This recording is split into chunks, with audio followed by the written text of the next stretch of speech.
नमस्कार दोस्तों, स्वागत है आप लोगों का एपेक्स के इस लर्निंग वर्ल्ड में। मैं रमन कुमार आप लोगों का स्वागत करता हूं एक नए कॉन्सेप्ट के साथ। जैसे कि आप लोगों को मैंने प्रीवियस क्लास में बताया था कि हम लोग इंग्लिश लैंग्वेज के बेसिक कॉन्सेप्ट के बारे में सीखेंगे। तो चलिए, जैसे कि लास्ट क्लास में हम लोगों ने सीखा था कि इंग्लिश लैंग्वेज होता क्या है, आज इंग्लिश लैंग्वेज के बाद आगे की जो प्रोसेस है उसके बारे में सीखते हैं। चलिए सीखते हैं। सबसे पहले लास्ट क्लास में हम लोगों ने सीखा कि इंग्लिश होता क्या है। इंग्लिश होता क्या है, तो हम लोगों ने सीखा था कि इंग्लिश एक नॉन फोनेटिक लैंग्वेज होता है। और इंग्लिश एक लैंग्वेज होता है, एक नॉन फोनेटिक लैंग्वेज होता है। और मैंने प्रीवियस क्लास में ऑलरेडी बता रखा है कि नॉन फोनेटिक का मतलब क्या होता है। फिर भी मैं आपको रिवाइज करवा दूं कि नॉन फोनेटिक का मतलब होता है कि वैसा वर्ड्स जिसका लिखने का तरीका और बोलने का तरीका अलग अलग हो, उसे हम लोग नॉन फोनेटिक बोलते हैं। तो आज जो हम लोग सीखने वाले हैं वो इंग्लिश लैंग्वेज के आगे का जो बेसिक पार्ट है उसके बारे में। तो आगे का जो बेसिक पार्ट है, मेनली पर्पस हमको ये समझना है कि इंग्लिश लैंग्वेज का जो पर्पस है, not only English language but also every language. अगर हम बात करें किसी भी लैंग्वेज का पर्पस हो, तो हमारा जो मेन पर्पस होता है लैंग्वेज का यूज करने का, वो होता है कन्वर्सेशन में। लोग लैंग्वेज का यूज अपने बातों को समझाने में और दूसरे के बातों को समझने में करते हैं। तो चलिए, अगर हम बात करने में इंग्लिश लैंग्वेज का यूज करते हैं तो बोलते समय हमसे क्या निकलता है? कोई लैंग्वेज निकलता है? सर ऐसा नहीं है। अगर बात किया जाए कि इंग्लिश लैंग्वेज को बोलते समय हम इंग्लिश लैंग्वेज के साउंड को प्रोड्यूस करते हैं, और जब साउंड का प्रोड्यूस करते हैं तो यहीं एक क्वेश्चन आपके मन में आना चाहिए कि इंग्लिश लैंग्वेज का कुछ साउंड है, साउंड से ही हम पता लगाते हैं कि ये हिंदी लैंग्वेज है या इंग्लिश लैंग्वेज। जैसे कि मैं आपको अभी बोल रहा हूँ, तो ये जो बोला जा रहा है ये लैंग्वेज किस चीज़ का है? हिंदी लैंग्वेज। क्योंकि हम जो बोल रहे हैं, मैं जो आपको बोल रहा हूँ, वो लैंग्वेज हिंदी का साउंड प्रोड्यूस हो रहा है। और वो जो हिंदी का साउंड प्रोड्यूस हो रहा है, जिसको आप समझ पा रहे हो और बोल रहे हो कि ये हिंदी लैंग्वेज है, उसी तरह इंग्लिश लैंग्वेज को बोलते समय इंग्लिश साउंड का प्रोड्यूस होता है, और उस समय हम समझ पाते हैं कि ये इंग्लिश लैंग्वेज बोली जा रही है। अगर आपसे पूछा जाए कि इंग्लिश लैंग्वेज में टोटल कितने साउंड होते हैं, तो आप बता सकते हो कि इंग्लिश लैंग्वेज में अगर साउंड्स की बात करें तो there are 44 sounds in English language. English language में टोटल 44 साउंड्स होते हैं, और इन्हीं 44 साउंड के मदद से पूरे इंग्लिश लैंग्वेज को बोली जाती है। अगर हम बात करें इस इंग्लिश लैंग्वेज में साउंड को कितने भागों में बांटा गया है, तो आप बोलोगे कि इंग्लिश लैंग्वेज को 2 भागों में बांटा गया है। पहला जो वर्ड है वो है हमारा वावेल साउंड्स, वावेल साउंड्स। दूसरा जो इसका प्रकार है उसे हम लोग बोलते हैं कॉन्सोनेंट साउंड।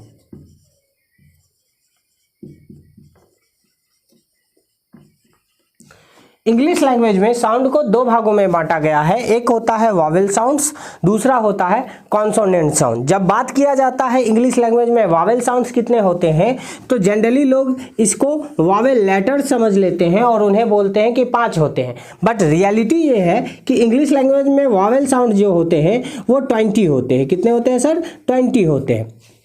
अगर पूछा जाए आपसे कि इंग्लिश लैंग्वेज में कॉन्सोनेंट साउंड कितने होते हैं, टोटल साउंड 44 होते हैं, उसमें से वावेल साउंड 20 हो गए, तो बचा हुआ जो साउंड होंगे वो क्या होंगे? 24, जो कि कॉन्सोनेंट साउंड्स कहलाएंगे। तो अगर बात किया जाए पूरे इंग्लिश लैंग्वेज को बोलने के लिए टोटल 44 साउंड्स का यूज किया जाता है, और इन 44 साउंड्स में से वावेल साउंड 20 होते हैं, कॉन्सोनेंट साउंड 24 होते हैं, यानी 24 होते हैं।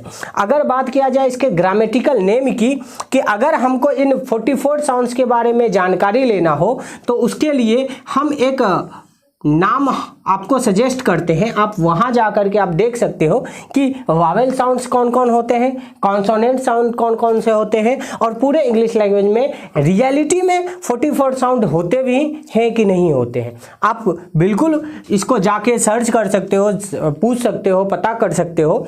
और अगर बात किया जाए इस 44 साउंड का ग्रामेटिकल नेम का, तो इसे हम लोग बोल देते हैं इंटरनेशनल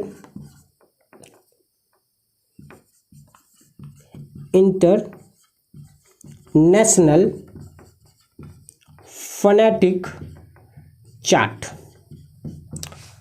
या तो हम लोग इसे इंटरनेशनल फोनेटिक चार्ट बोल देते हैं या फिर इंटरनेशनल फोनेटिक साउंड्स बोल देते हैं। अगर हम लोग बात करें international phonetic chart, IPO chart हम लोग इसको बोलते हैं, इंटरनेशनल फोनेटिक चार्ट और इंटरनेशनल फोनेटिक साउंड। तो आई होप आप लोगों को ये बात समझ में आ गया होगा कि इंग्लिश लैंग्वेज में टोटल साउंड्स कितने होते हैं। सर 2 प्रकार के साउंड होते हैं, साउंड 44 होते हैं, वावेल साउंड्स होते हैं, कॉन्सोनेंट साउंड होते हैं। और यह जो 44 साउंड्स होते हैं उसके बारे में अगर हमको अधिक जानकारी लेना है तो हम पता कर सकते हैं इंटरनेशनल फोनेटिक चार्ट के बारे में, इंटरनेशनल फोनेटिक साउंड के बारे में। चलिए दोस्तों आगे बढ़ते हैं। जैसा कि अभी आप लोगों ने देखा कि इंग्लिश लैंग्वेज में साउंड कितने होते हैं साउंड 44 साउंड होते हैं और इन्हें कितने भागों में बांटा गया है, 2 भागों में बांटा गया है। एक होता है वावेल साउंड और दूसरा होता है कॉन्सोनेंट साउंड। वावेल साउंड्स 20 होते हैं और कॉन्सोनेंट साउंड 24 होते हैं। और इन साउंड के बारे में जानकारी लेने के लिए हम लोग इंटरनेशनल फोनेटिक चार्ट में को सर्च कर सकते हैं और इसके बारे में अधिक जानकारी ले सकते हैं। अब आगे बढ़ते हैं। अगर इंग्लिश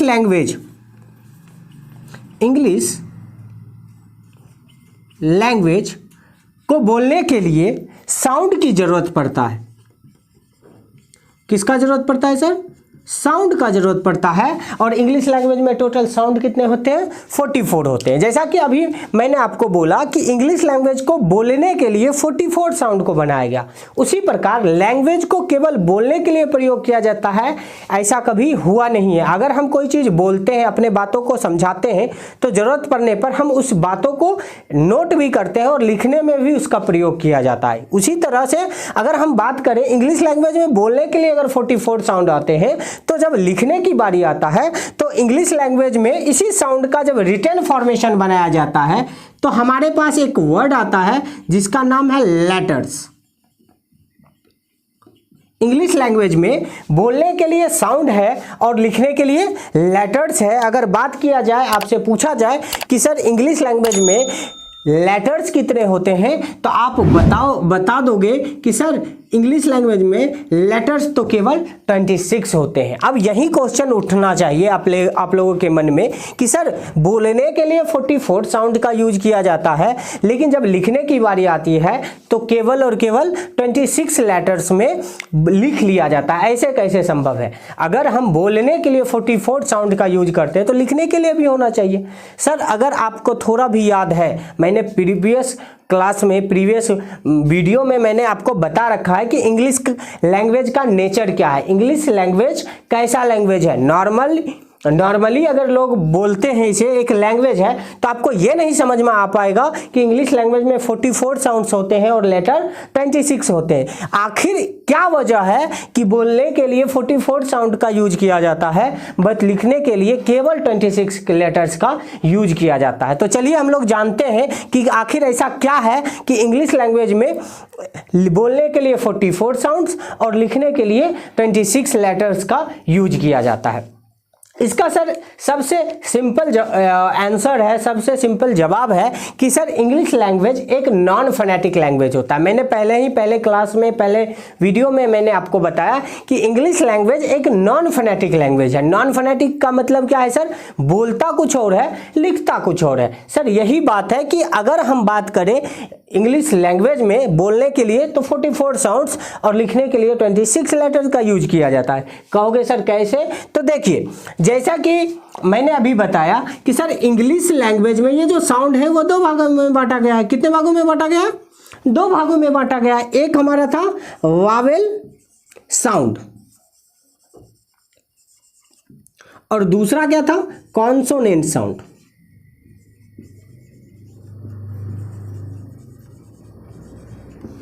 लेकिन अगर बात किया जाए इसके नंबर्स का तो ये 20 होते थे और ये 24 होते थे।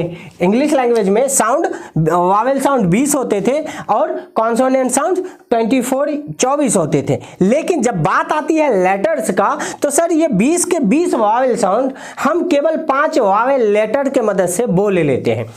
इसका मतलब क्या है सर कि 5 जो वावेल लेटर्स हैं, 5 वावेल लेटर्स जो हम लोगों के पास है, वो एक एक लेटर के पास बहुत अलग अलग प्रकार का साउंड होता है। मैं कुछ एग्जाम्पल के थ्रू आपको ये बताना चाहूँगा कि कैसे एक वावेल लेटर में एक से अधिक साउंड होता है। जैसे कि मेरा पहला एग्जाम्पल आप लोगों के सामने है call.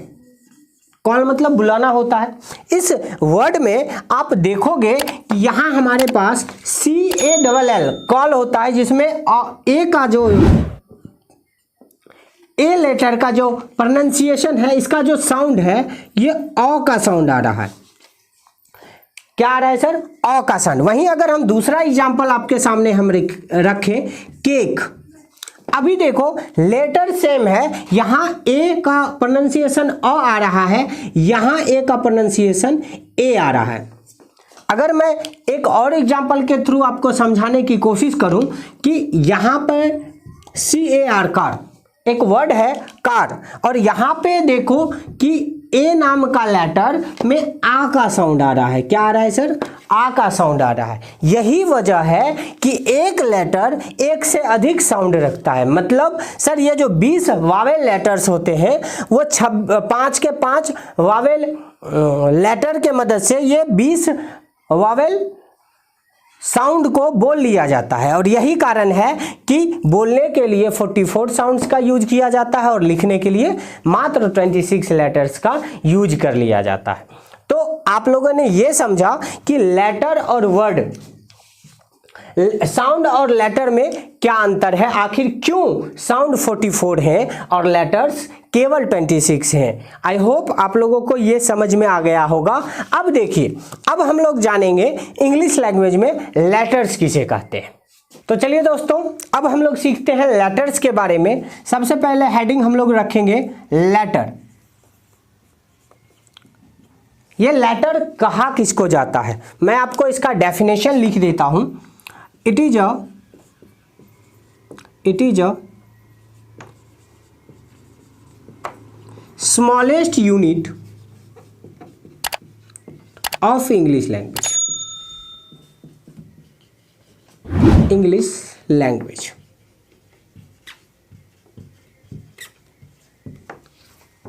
It is the smallest unit of English language. Letter जो होता है वो पूरे इंग्लिश लैंग्वेज का सबसे छोटी इकाई होता है, smallest unit of English language. और with the help of English letters we can make words. मतलब ये है सर कि लेटर इंग्लिश लैंग्वेज की वह सबसे छोटी इकाई होती है जिसके मदद से हम वर्ड को बनाते हैं। जैसे कि मैं आपको कुछ एग्जाम्पल से आपको बताना चाहूँगा कि कैसे। जैसे कि अगर हम बोले BYO,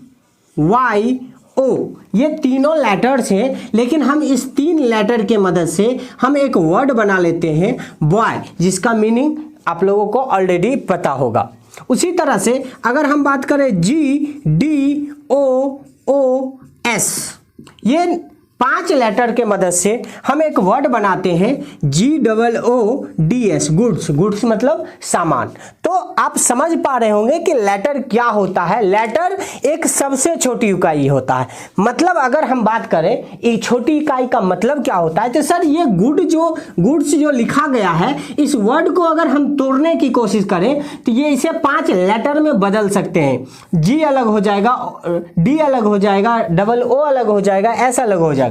बट अगर हम कोशिश करें इस G नाम के लेटर को तोड़ने का, तो हम इसको तोड़ नहीं सकते हैं, इसे हम बांट नहीं सकते। लेकिन वहीं अगर बॉय की बात करें तो बॉय को बांटने के बाद हमारे पास 3 लेटर्स होते हैं। इसी वजह से हम कहते हैं कि इंग्लिश लैंग्वेज में अगर छोटी इकाई, सबसे स्मॉलेस्ट यूनिट कोई चीज होता है तो वो क्या होता है, इंग्लिश का ये लेटर।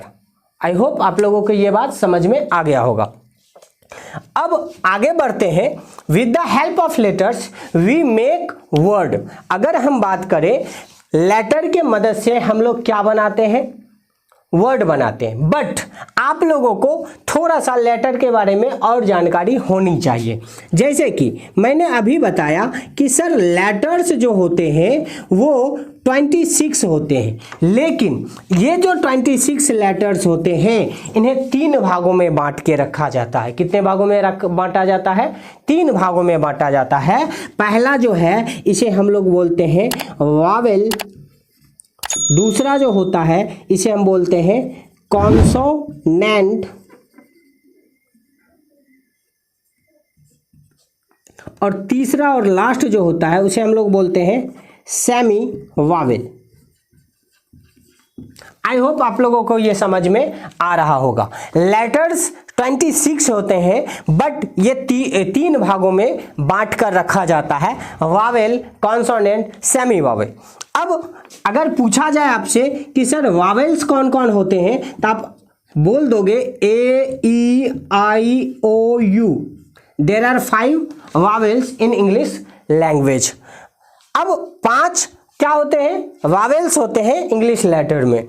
अगर बात किया जाए सेमी वावेल्स का, तो सर W और Y 2 सेमी वावेल्स होते हैं, और बाकी जो बच गया जैसे कि B हो गया, C हो गया, D हो गया, X हो गया, Z हो गया एंड सो ऑन, ये सारे के सारे कॉन्सोनेंट्स हैं। अगर आपसे कोई पूछ दे कि वावेल्स कितने होते हैं, तो आप बोल सकते हो कि 5 वावेल्स होते हैं, सेमी वावेल्स 2 होते हैं, और बाकी जो बच गया 19 वो कॉन्सोनेंट होते हैं। अब बात ये आती है कि इतना तो सबको पता होता है कि लेटर्स 26 होते हैं और ये 3 भागों में बांटा गया। Vowels A E I O U होता है, consonant B C D X इसी तरह से आगे होता है, और सेमी वावेल्स W और Y होता है। बट रियल क्वेश्चन ये है कि आपको ये समझना है कि ए ई आई ओ यू इन्हीं 5 लेटर को वावेल्स क्यों कहा जाता है। आखिर ऐसा इन 5 लेटर में क्या है कि पूरे इंग्लिश लैंग्वेज में 26 लेटर में से केवल और केवल इन्हीं 5 लेटर्स को वावेल्स कहा जाता है, बाकी और सारे लेटर्स को वावेल्स नहीं कहा जाता है। उसके बाद अगला जो क्वेश्चन है वो है आखिर W और Y ऐसा क्या है इसमें कि इन्हें सेमी वावेल्स कहा जाता है। तो एक एक करके हम लोग समझते हैं। सबसे पहला vowels A E I O U. Sir A E I O U ये 5 लेटर्स हमारे वोकल कोड होते हैं। क्या होते हैं सर? वोकल कोड होते हैं। वोकल कोड मीन्स हमारे कंठ से निकलने वाले। आपके मन में क्वेश्चन आएगा सर बाकी जो लेटर है तो वो भी तो हमारे कंठ से ही निकलता है। ऐसा है, बिल्कुल सही है आपकी, वो भी हमारे कंठ से निकलते हैं, लेकिन ये जो वावेल्स होते हैं वो केवल और केवल हमारे कंठ से निकलते हैं। लेकिन अगर बात किया जाए कॉन्सोनेंट का तो वो कंठ के अलावे हमारे माउथ के और पार्ट का यूज करके बोला जाता है। जैसे पी बोलने के लिए आपको लिप को क्लोज करना पड़ेगा। अगर आप पी बोलना चाहते हो, बी बोलना चाहते हो तो विदाउट लिप को क्लोज किए आप नहीं बोल सकते हो। आप लोग कोशिश करके देख लो कि पी बोलने के लिए आपको दोनों लिप को सटाना पड़ेगा, क्लोज करना पड़ेगा। बट अगर बात करें वावेल्स का ए ई आई ओ यू, ये 5 लेटर्स वोकल कोड होने के कारण केवल वोकल कोड होते हैं, इसी वजह से इन 5 लेटर्स को वावेल कहा जाता है। और ये consonant with the help of vowel letters we can pronounce consonant. मतलब कॉन्सोनेंट का जो लेटर्स होते हैं उनको बोलने के लिए हम वावेल लेटर्स का भी मदद लेते हैं। बी में देखो, बी बोलने के लिए बी, लास्ट में क्या होता है? ई का साउंड आता है। तो कॉन्सोनेंट लेटर्स जो होते हैं वावेल के मदद से बोले जाते हैं, बट वावेल लेटर्स को किसी की जरूरत नहीं है, वो केवल हमारे कंठ से निकलते हैं। आगे आते हैं हमारे सेमी वावेल। सेमी का मतलब होता है आधा। जिस तरह से सर्कल का मतलब होता है एक गोलाकार, सेमी सर्कल का मतलब होता है अर्ध गोलाकार, उसी तरह से सेमी वावेल्स का मतलब क्या है? जो आधा वावेल का काम करे। मतलब सर W और Y 2 ऐसे लेटर्स हैं जो होते कॉन्सोनेंट हैं, बट ये कभी कभी वावेल्स का काम कर लेते हैं, कभी कभी कॉन्सोनेंट का काम करे। इसीलिए इसे कॉन्सोनेंट में ना रख करके इसका एक अलग टाइप बना दिया गया जिसका नाम रखा गया सेमी वावेल। सेमी वावेल्स का मतलब क्या? जो कभी वावेल का काम करे, कभी कॉन्सोनेंट का काम करे। ये नारद जी वाला बात है, नारद जी के तरह काम करते हैं। कभी यहाँ का बात वहाँ, वहाँ का बात यहाँ, वहाँ जाएंगे तो उसके जैसा, यहाँ जाएंगे तो इसके जैसा। इसी तरह से दो तरह का काम करता है, इसी वजह से इसे सेमी वावेल कहा जाता है। तो आई होप आप लोगों को ये बात समझ में आ गया होगा। मैं आपको फिर से एक बार रिकैप करवा देता हूँ कि letter is the smallest unit of English language. English language का सबसे छोटी इकाई को लेटर्स कहा जाता है। And with the help of letters we make words. और लेटर्स के मदद से हम लोग शब्दों का निर्माण करते हैं, जैसे कि बॉय, गुड्स, ये सारे के सारे वर्ड्स लेटर्स के मदद से बनाए गए हैं। अगर बात किया जाए आपसे कि पूरे इंग्लिश लैंग्वेज में इस लेटर 26 लेटर्स को कितने भागों में बांटा गया है, तो इन्हें 3 भागों में बांटा गया है, Wavell, consonant and semi vowels. Vowels 5 होते हैं, ए E I O you. Semi vowels 2 होते हैं, डब्ल्यू और वाई, और बाकी जो बच गए वो सारे के सारे कॉन्सोनेंट होते हैं। तो आई होप आप लोगों को लेटर्स के बारे में समझ में आ गया होगा। अब आगे बढ़ते हैं और आगे सीखते हैं कि लेटर्स के मदद से जो हम ये वर्ड बनाते हैं, ये वर्ड बनते कैसे हैं और वर्ड कहते किसको हैं। तो आगे बढ़ते हैं, हम लोग लेटर्स के मदद से वर्ड का निर्माण कैसे करते हैं और वर्ड कहते किसको है। लेटर, अगर आपसे पूछा जाए कि इंग्लिश लैंग्वेज में लेटर्स कितने होते हैं, तो आप बोलते हो सर 26 होते हैं, और इन्हीं 26 लेटर के मदद से हम लोग क्या बनाते हैं सर, वर्ड्स बनाते हैं। क्या बनाते हैं, वर्ड्स बनाते हैं। अब आ जाते हैं कि ये वर्ड्स कहते किसको हैं। इसके लिए हम लोगों को कुछ बातों को समझना होगा कि एक वर्ड बनने के लिए क्या क्या रिक्वायरमेंट होता है, आखिर ऐसा क्या है जो वर्ड कहलाएगा। इसके लिए सबसे पहला कंडीशन ये है कि अ कलेक्शन ऑफ लेटर्स। सबसे पहला कंडीशन ये है कि अगर कोई वर्ड है तो वो कलेक्शन होगा, समूह होगा शब्दों का, अक्षरों का।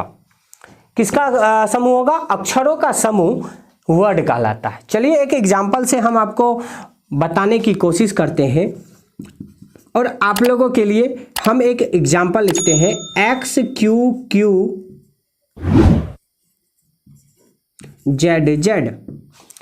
अब बोलोगे सर ये तो कोई वर्ड नहीं है, ये अक्षरों का समूह तो है लेकिन ये वर्ड नहीं है। मतलब इससे आप लोगों को क्या सीखने को मिला कि सर अक्षरों का समूह शब्द कहलाएगा, लेकिन ये इसका पूरा डेफिनेशन नहीं है, क्योंकि हर एक ग्रुप ऑफ लेटर्स जो होते हैं वो शब्द होंगे, इसकी कोई गारंटी नहीं होता। जैसे देखिए अभी जस्ट थोड़ा देर पहले मैंने एक वर्ड लिखाया था गुड्स।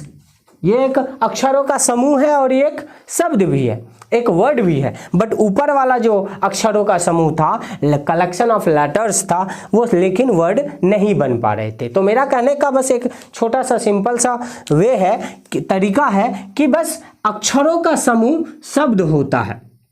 दूसरा कंडीशन क्या है कि सर ये जो अक्षरों का समूह है वो सही क्रम में लिखा होना चाहिए, written in proper order. Written in proper order मतलब अक्षरों का वैसा समूह जो सही क्रम में लिखा गया हो। जैसे कि अभी देखिए मैंने एक वर्ड अभी लिखा गुड्स। गुड्स मतलब सामान होता है, लेकिन मैंने इसी का ही मैंने क्या किया कि इसका ऑर्डर चेंज कर दिया, SGOOD। आप बोलोगे सर ये कोई वर्ड नहीं है। क्यों नहीं है तो इसी लेटर के मदद से मैंने एक वर्ड बनाया गुड्स। वो वर्ड था लेकिन सही क्रम में ना होने के कारण ये वर्ड नहीं कहलाया। ऊपर वाला वर्ड है लेकिन नीचे वाला वर्ड नहीं है। सर तीसरा और अंतिम जो इसका अंतिम जो कंडीशन है वर्ड बनने का वो है कि अ कंप्लीट मीनिंग। अ कंप्लीट मीनिंग। इससे आप लोगों को क्या पता चला कि अगर कोई वर्ड है तो उसमें 3 चीज होनी चाहिए। पहला अक्षरों का समूह होना चाहिए, दूसरा सही क्रम में लिखा होना चाहिए और पूरा पूरा अर्थ देना चाहिए। अगर ये तीनों कंडीशन को कोई कलेक्शन ऑफ लेटर्स फुलफिल करता है तो वो कलेक्शन ऑफ लेटर्स क्या कहलाएंगे, वर्ड कहलाएंगे। आई होप आप लोगों को ये बात समझ में आ गया होगा। मैं इसको एज इट इज एक डेफिनेशन के रूप में बोल देता हूं, आप लोग इसे लिख लीजिएगा कि वर्ड किसे कहते हैं। Word is a collection of words which is written in proper order and gives us a complete meaning, it is called words. अक्षरों का वैसा समूह जो सही क्रम में लिखा गया हो और पूरा पूरा अर्थ देता हो उसे हम लोग शब्द कहते हैं।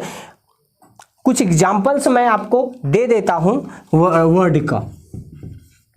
जैसे कि एक छोटा सा एग्जाम्पल है, इसे हम लोग बोलते हैं वर। एक और एग्जाम्पल है जिसे हम लोग बोलते हैं वर्ब, एक वर्ड है इंफॉर्मेशन। तो ये कुछ एग्जाम्पल्स हैं वर्ड का। आई होप आप लोगों को ये कॉन्सेप्ट समझ में आ गया होगा कि वर्ड किसे कहते हैं। वर्ड बनने के लिए 3 कंडीशन को फुलफिल करना होता है। एक होता है अ कलेक्शन ऑफ लेटर्स, दूसरा होता है written in proper order and gives us complete meaning, मतलब एक अक्षरों का वैसा समूह जो सही क्रम में लिखा गया हो और पूरा पूरा अर्थ देता हो, उसे हम लोग वर्ड बोलते हैं। बट यहाँ एक छोटी सी बात आ जाता है कि कुछ इसके एक्सेप्शंस भी हैं। जैसे कि मैं एक एग्जाम्पल आप लोगों के सामने लिखना चाहता हूँ जिसका नाम है आई। एक और वर्ड है जिसे हम बोलते हैं ए। आई मतलब क्या होता है? मैं। ए मतलब क्या होता है? एक या कोई एक। ये 2 तरह का मीनिंग देता है। ए नाम का ये जो लेटर है ये वर्ड भी होता है, आई नाम का ये लेटर है जो वर्ड भी होता है। आई और ए 2 ऐसे लेटर्स हैं जो लेटर भी हैं और वर्ड्स भी होते हैं। तो एक्सेप्शन आपको यहाँ ये लिखना है कि आई और ए को छोड़कर, या आप ऐसे लिख लो कि आई और ए अक्षर तथा शब्द दोनों होते हैं।